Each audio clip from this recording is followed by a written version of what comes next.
Hi everybody, I'm Jen and I will be bringing you Tarot Intuition Part 2.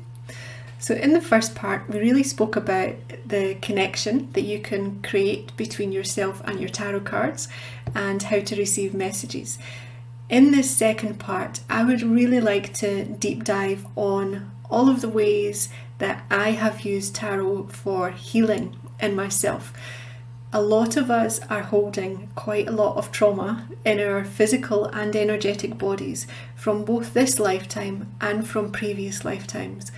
And it really can be hard to know where to begin with it all. And I found tarot to be a beacon of light in amongst that darkness. So the things that I have learned along the way the last few years, I would like to share with you in the hopes that it might make your journey just that little bit easier.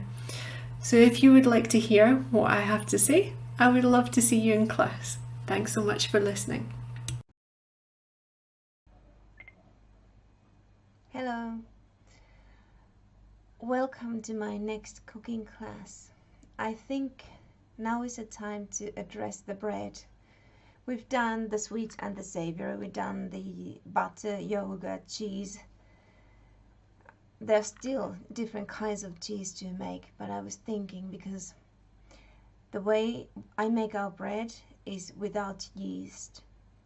And there are different tricks of a trade when you cook and bake without barley, oats, rye, wheat. So you have to use different kinds of ingredients, and you can't really knead the dough, because if you knead the dough without gluten in it, you will end up with something that's lethally hard and not even almost suitable for human consumption. So there are different tricks to go about it.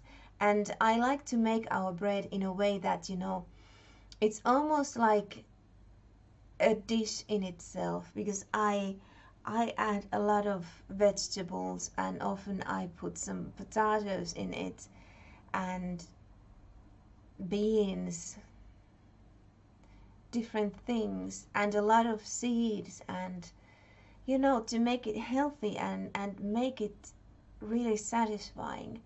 So you feel like you don't just eat something that's fluffed up with yeast that will continue its happy life in your intestines, but something that is nutritionally dense and but delicious as well.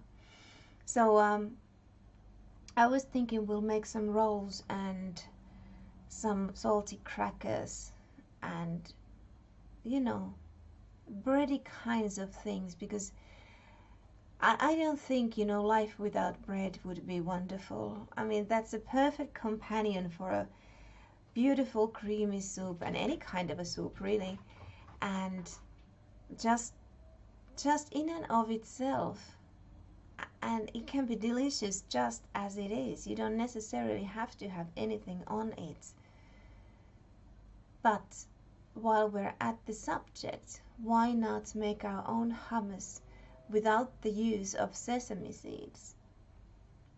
We can get the nutty flavor from roasting the sunflower seeds to the hummus, to the tahini to make the hummus, because that is delicious with bread.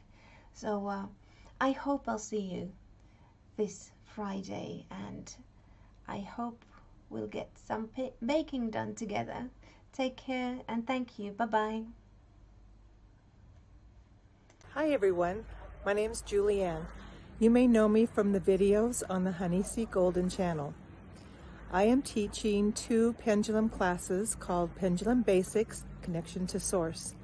In my search for connection to my higher self, I was searching through different divination tools, but mostly the pendulum. I'm pretty impressed at the answers I can get when I ask the questions the right way. So the part 1 class that I'm teaching, which I recently launched, is a more beginner and a basic class where we talk about choosing the pendulum, the steps involved in consideration, so that when you get your pendulum, you have prepared it for the most possible success and a fun experience ahead. So the part 2 class then is a more advanced, kind of a hands-on class.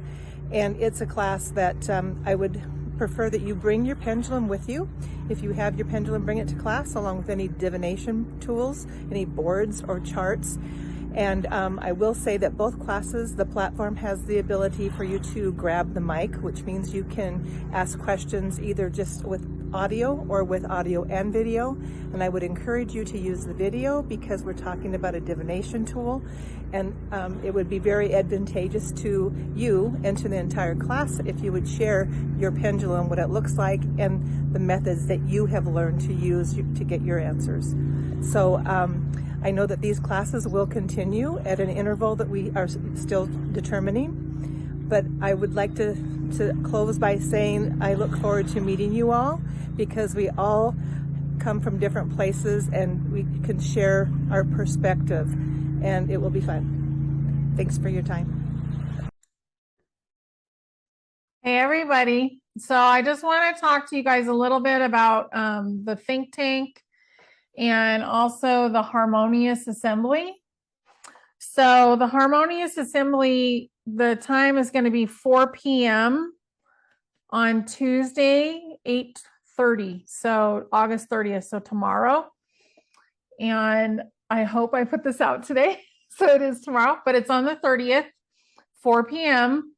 And this is where you can meet other people. So there's going to be a lot of time where you can actually spend time meeting other people that maybe you'll want to communicate with further. So that's kind of getting the star seeds together. And then another thing we're going to be doing this September, so I want to say this month, but really it's not quite this month yet, is on the 8th, we're going to be doing, let me look at my schedule.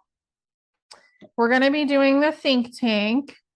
So on the 8th, that's going to be at 4 p.m. and that's Mountain Standard Time, which is my time.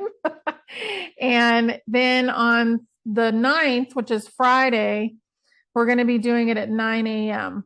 So if you pay for the think tank, you get to come to both sessions.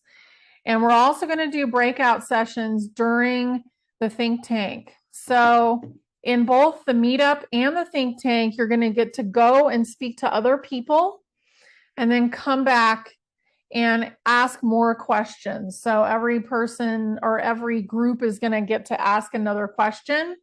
And the panel that does Hidden History, along with Dana, will be the people that are in there answering questions. Chrissy will be there as well. So I just wanted to let you guys know about all of that.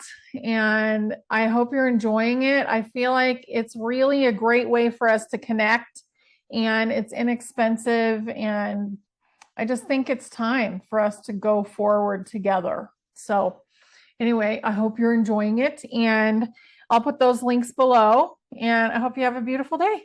Okay, bye. Hey everybody, welcome to Manifesting Our World. This is a method that was given to me in Tartaria. I've never seen this done before, and this is something very new even to me. And I was told to give this to the world, and so here I am. And to the manifesting tool, we will bind our own book. The book will be divided to different countries. That will be, you will have either 7, 8, or 9 countries, and each country will be a section of your life, and you get to create them exactly the way you want them to be. Now, during the weekend, I bound this book, and I took pictures every step along the way. And you don't have to bind your book, with hard covers. You can also bind a book without covers. In the binding, we will use a method that is medieval. They are called French links. These make a book very strong and sturdy. These will stand the test of time even without covers. This is my journal from last year, one of the journals from last year. And I've used this so much. This has been soaked wet in the forest, and it doesn't have covers. I just glued, for visuals. this watercolor paper that I painted and then varnished here. And you can, if you want to, you can decorate the, you know, the first paper you have. If you don't want to make covers, you don't have to. And this is the notebook that I use now. As you can see, I'm taken to these coverless notebooks. They're also called naked notebooks. This was my notebook before this one. I covered it with leather that I found in a very old and very terrible leather jacket that I found next to nothing from a thrift shop. So you can find materials even in your home. What you will need to the binding of a book is paper. So that is something you actually can source beforehand. And the size of your paper, you get to decide what size of a book you make. The size of a paper is to be twice the size of the pages you want in your book. Now, every book will have different amount of pages, because, you know, if you choose to have 7 areas of your life you want to create your world with, in comparison to 8 or 9, so the page numbers will vary. However, in the instructions there are very clearly calculated the amount of how many sheets of paper you will need and how many folios. When you fold a paper, this is a folio. When you stack a few of these folios together, like so, this will make a signature. So all this is calculated readily for you in the instructions. And during the 3rd class, we will start creating in the books that we have created. I'm actually quite enthusiastic about this, and I hope to see you in the class. And once you learn how to bind the book with these magical knots from the medieval times, you can actually bind whatever notebooks, journals, planners, anything you want. And this is a skill that will stay with you for the rest of your life. But this is something my higher self was very adamant about, is that we are to bind our own books, because that way, with each and every single knot and link we make, we can bind the energy of our world. Because when you intend it, it is a tangible energy that has to happen.